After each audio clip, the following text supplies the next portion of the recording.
Hey, Redemption Church and friends of Redemption Church, because we know that there are many of you who are friends of RC, but you don't go to RC, but you love RC. Welcome to you. It is Pastor Matt here, and I am coming at you with a brand new building finance budget update. And this one is a bit important.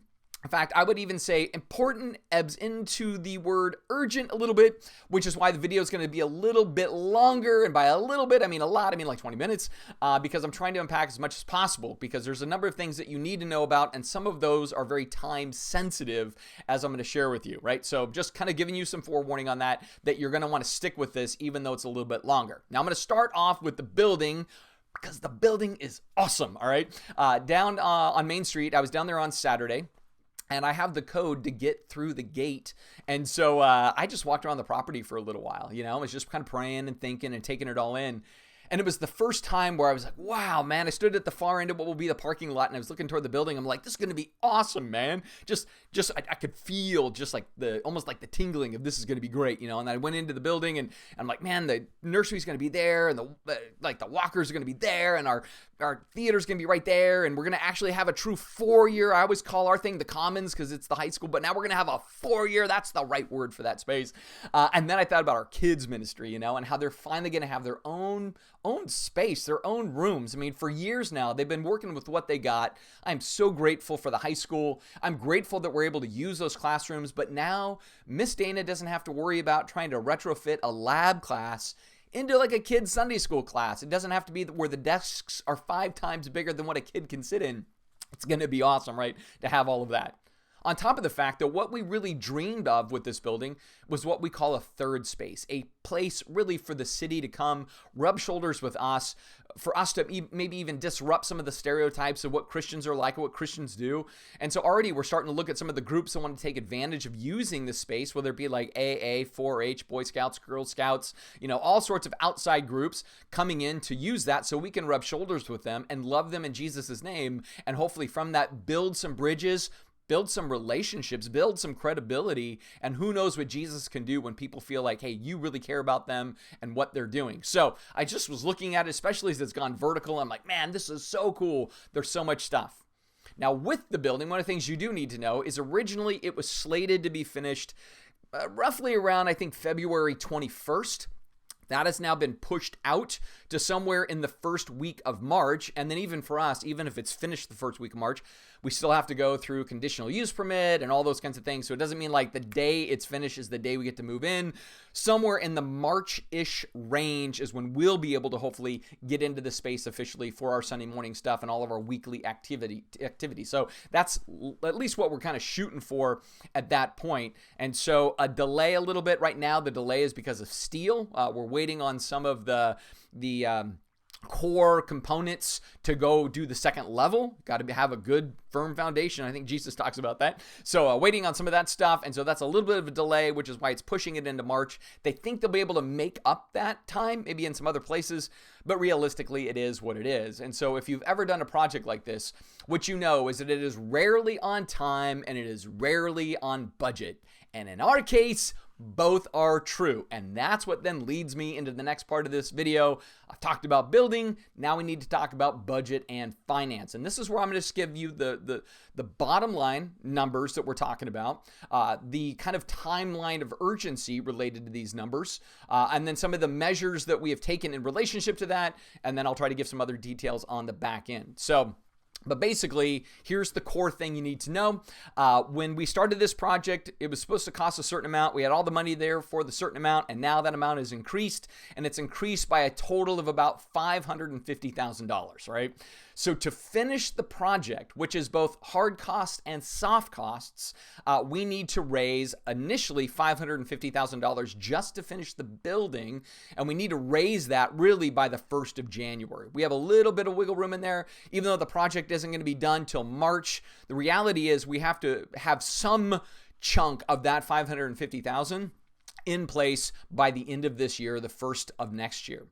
In addition to that, we need to raise another $300,000 if we are to secure all of our ministry and staff and missions budgets going into 2024. If we're to keep people employed, if we're to keep ministries funded, we need to raise that additional money. So the total number, I want you to hear the total number now, is $850,000. That's the total number that we need to raise in the next 2 months. $850,000. There's a little bit of wiggle room in there because, again, projects are layered. All of this reality is layered. But when it comes to what we need to raise rapidly, 850 is the number. The first 550 goes toward the building. The last 300 goes toward padding ministry, missions, and staffing budget for the 2024 season. Now, with that stated, let me give you a little bit of some added insight into those numbers. I just want to make sure I got to the bottom end so everybody understood what the nature of it was. And I'm going to start actually with the staff, ministry, and mission side first. Then I'll go into the building stuff second. Because again, I know after 10 minutes of a video, you're like, okay, I'm kind of just hit like 3 times speed and get through it or whatever else. Totally get it. So what we have done, we're looking at how the reality is we continue to pay out on this building by the end of December, right at the holidays, right, is when we will be out of all of our savings. And then in relationship to that, we're still going to have to do extra spending. And what happens downstream then is it affects all of our ministry budgets. And the biggest chunk of our ministry budget is the staff component.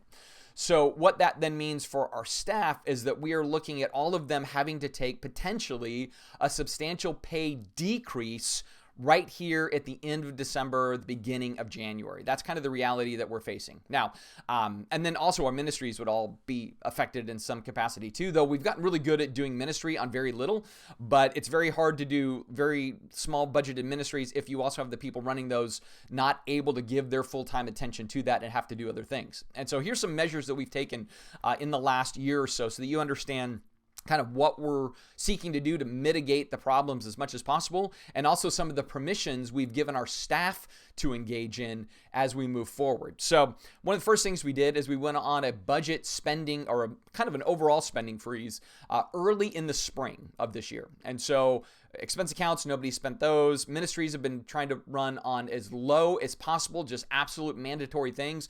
So we've really controlled spending, and we're really good at that. We've always had a great history of just being frugal, and so everybody's done an awesome job for this year. The second thing that we have done is traditionally at the end of the year, we give appreciation bonuses to all of the staff that's roughly between 5 and 10% maybe of their total annual salary. So it's kind of a part of their salary too, but it's given in a bonus concept. But we are forgoing all of that this year. So all of the staff typically get kind of this end of the year thank you holiday bonus, but we are removing that just as another cost-cutting savings. And so we're going to kind of withdraw that from the table for this year.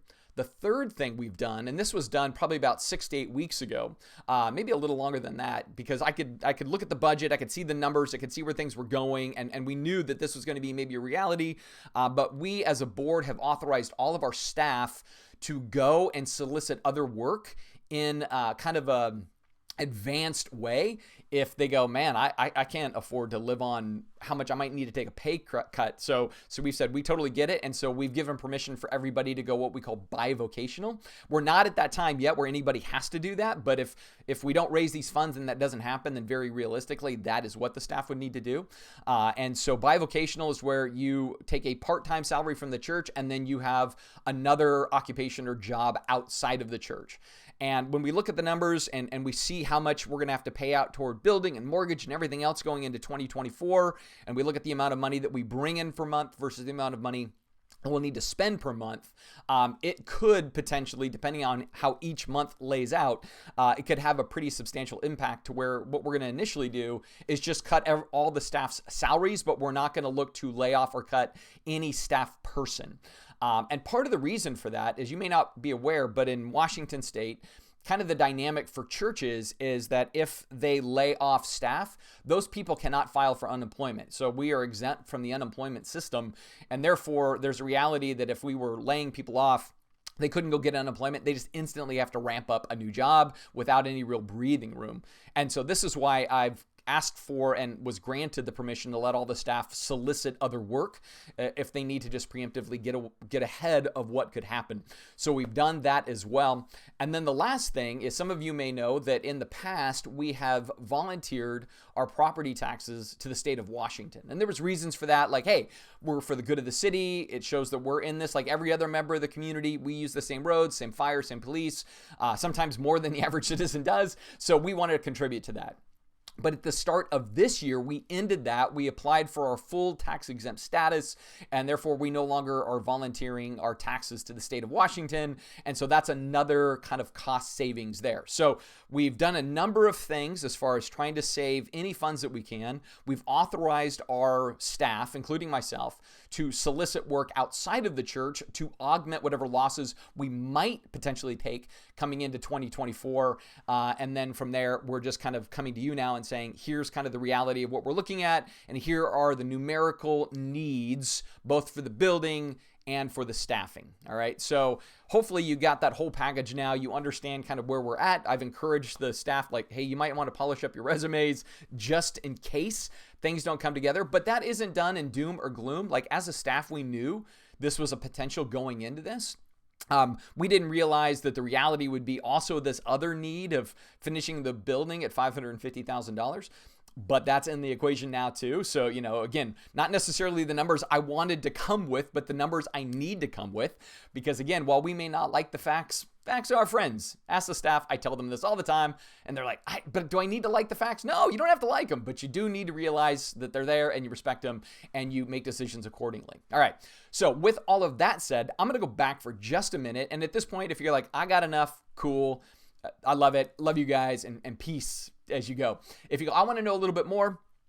So a couple of years ago, when the whole project started, what we decided to do is to have this philosophy of going through open doors until there were no more open doors to go through. And so we were like, hey, man, if God wants this building, then he's going to have to open the door of the city making it happen. If God wants us to do this, we have to go through the door of the timeline it had to happen in. And if God wants us to do this, there needs to be the resources in which to execute the plan. And that's got to be an open door that God provides as well. So we've had this series of open doors. And I thought the doors would have closed early on. But by God's grace, your generosity, things have continued to progress. One of the last of the open doors was roughly about maybe 2 years ago. It gets a little blurry for me anymore because just I think the last few years, everything is like, how long was that? Just the nature of what we've all gone through as a culture and a planet. But nonetheless, so one of the last open doors is we said, hey, the project's going to be expensive, and the monthly budget, how much we see on average coming in and how much we're going to need to pay out, they're going to be out of balance, right? And so we said, let's raise $750,000, and that will allow us to live for the next 1.5 to 2 years, maybe as far as 2.5. From a ministry perspective, we could keep all the staff, we could do all the ministries. It would just augment things until we grew into the building, grew with more people, and therefore everybody could shoulder the ongoing budget from there. So we did that. Well, then the building got delayed in construction for 1 full year. By the time things were in place, winter was setting in, and the builders were like, if we start breaking ground in November, you're going to be just trudging through mud, and it's going to be a mess, and it's going to cost you a lot more money. We say you delay to the next spring, which is then spring of this year when we started the project. So it got delayed, and in the total window, it got delayed nearly a year when all was said and done. And in that delay, the building cost went up another $1 million. So it shouldn't be then surprising to me that in the half a year since it started, basically, it's gone up another $500,000, basically, what the total cost is going to be to do it. So you understand, just things continue to creep up. So when that first happened and it went up $1 million more, what we knew is that we had the original $750,000 we raised as padding, but we needed to raise even more money. So we came to you all and had another campaign for an additional $440,000, since it was $1 million plus total that everything had gone up. So the padding was used on top of new funds were raised to start the building. And so it started, it's underway, it's going vertical, it looks rad, it's going to be amazing. And from that, the padding that we had is gone into the building, and therefore, as I come to you and need to raise $550,000 for the building and another $300,000 for new padding, that's how that all comes together. So that's the total picture before us. Right now, as of the close of September, we had about $2.4 $2.4 million in the bank as of today, which is almost the last day of October 30th. I know we just wrote a check yesterday to our general contractor, so our total now is probably $2 million in the bank, but we're going to have about 2.5 left to pay out on the project. So we're going to pay that money out, and then we'll be running kind of at a zero balance in savings, but we're still going to have a monthly need of anywhere between $83,000 and $87,000 per month. That's the new budget. The old budget was substantially under that by roughly $32,000 to $35,000, depending on how we look at it. With the new building and utilities and everything else, it raises the budget up. So where our monthly average giving is about $64,000 a month. And where our new number is going to be is at about $86,000. Now, if we cut all of our ministry budgets, ran on zero, which we have done and can do, that drops that price down to about, let me see, $83,000 a month. But still, if we bring in 63-ish and we pay out at the lowest bare bone thing, if we bring in 63 and we pay out 83, that means we're still short somewhere between $20,000 to $24,000, depending on if we're fully funding the budget or not. And that difference is what we're trying to raise with that $300,000 to buy us a year of everybody staying in place, all the ministries being funded as normal, and really trying to get some traction with the new building. So that's where everything sits at this point. There's a lot more details I could certainly share with you in this video. And I'm sure some of you may have a lot more detailed questions. And if you do, reach out to us. We're happy to show you the books. We're happy to show you all the billing and spending. Again, we have always been a very disciplined and thrifty organization. This is just when you get into a project of this nature, there's all sorts of things you don't anticipate. The project got delayed for, I think, nearly 30 days early on for a number of things. There was just different things that happen when you're doing this. Supply chain problems, that's kind of our problem right now with steel. And so all of that just kind of gets thrown into the wheelhouse and kind of messes up the gearing a little bit. And yet we want to be faithful. We still want to be positive about this. We want to be excited for what this is going to be for us as a church and for our community. And so there's tons of good and then some challenge, right? And I'm coming with both. Look how awesome this is. And oh man, this is a sobering reality too. And so that's where we're coming to you to let you know, to encourage you to give to raising this $850,000 over the next couple of months. Again, the first $550 is straight to building. After that, that's really to pad in continuing staff and ministry budgets, trying to do the entire 24 season. 2024 is kind of a strategic thing for us because, again, that's that first 9 months really of the building that we see as a real critical time of seeking growth and adding new people into the church, and then from that being able to shoulder some of these financial responsibilities as pertains to the church. Now, you may be wondering, well, what are other things that I can do aside from give to the campaign? Well, aside from that, and if you decide to give to the campaign, and let's say you're going to give a sizable donation, we would encourage that be done by way of a check versus our online apparatus, because the reality of the online equation is that all of the finance companies that run that, they take a percentage of what is given, right? Because there's just processing fees and things like that. And if it's a sizable donation, that turns into hundreds or thousands of dollars, 2 to 3% of those processing fees. And so if you're going to give a large gift, we would encourage a check, because that way the church would be able to retain the full amount of that donation. So that's one thing. Another thing that's a big contributor for us is corporate matching donations. And so if you work for a company such as Boeing or Microsoft or something of that nature, a lot of them have things in place where every dollar you contribute to a nonprofit, they will match it with $1. Now, that money can't be used for pastor salaries. It can't be used for proselytizing purposes, but it can be used particularly for the building, ongoing maintenance of the building, ongoing utilities, usage, mortgage payments, whatever else. It can be used for that. And on average right now, we see about maybe $60,000 to $70,000 a year come in corporate matching. And if you've never utilized that, Reese, our finance director, is more than happy to help you figure that out, coach you through it, get you connected in the right way, or get you connected with people who can help you do that if you work for one of those companies. And so if you're already giving, but you're a part of Microsoft or Boeing or a corporate matching entity, I'd say jump on board with that, because $2 for every $1 is a huge, huge bonus for everybody involved. And so that would be awesome as well if you could do that. Beyond that, I don't know if there's anything else. I mean, I'm sure I'm forgetting a ton in this video. But again, I just wanted to get it out to you guys as soon as possible. I remember a couple weeks ago, I said, hey, I've had a season. Well, this has been a part of that season. I've been swimming in numbers and data points for well over a month, trying to look at all of this. And so trying to come up with kind of a multifaceted, giving, kind of staff fair warning, also figuring out what the real numbers are, and again, being able to then come to you with all of that. So right now we're okay, but come the end of the year, that's where real big, maybe even painful decisions have to be made, especially if we don't raise those funds. And so this isn't meant to be alarmist, but it is meant to be open, and we've always been big on that as a church, is being open with where things are, where we're at, what the needs are, and what the kind of the downstream ramifications are in light of all of this. Now, as one last thing, I would like to just say that, at the staff, as we went into this, we all knew this was a reality. Like, this could potentially happen. And so we understood that. And now it's sort of underway, maybe more than we thought it was going to be, and a little bit more out of balance than we anticipated. We didn't anticipate the extra $550,000 having to go into the building. At best, I was hoping we might have to worry about a little bit of padding of budget. But again, money is expensive, things are expensive, everything's gone up, and so the project has too. Now, what we know at the core of all of this is that Jesus is our senior pastor. He's in control of Redemption Church. He's in control of everything that's going on, and we trust that. And so with that, hey man, we're just being prayerful, we're trying to be wise, and we're trying to be informative.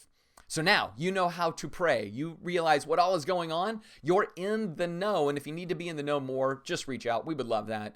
Beyond that, I just want to say, you know what? I love you guys. I love our church. I love what God has been doing over the last decade plus. We're kind of in the bar mitzvah age now, which is cool. We've been around for a long time. And I think we've got a really cool future ahead of us. I think there's a ton of great stuff in store. We've just got to kind of, climb this mountain right now and be faithful to what God has toward us, be faithful to what he's given to us so we can be faithful to his gospel and his kingdom here in our valley. And so all of that to say, thank you, be prayerful, love you guys, peace.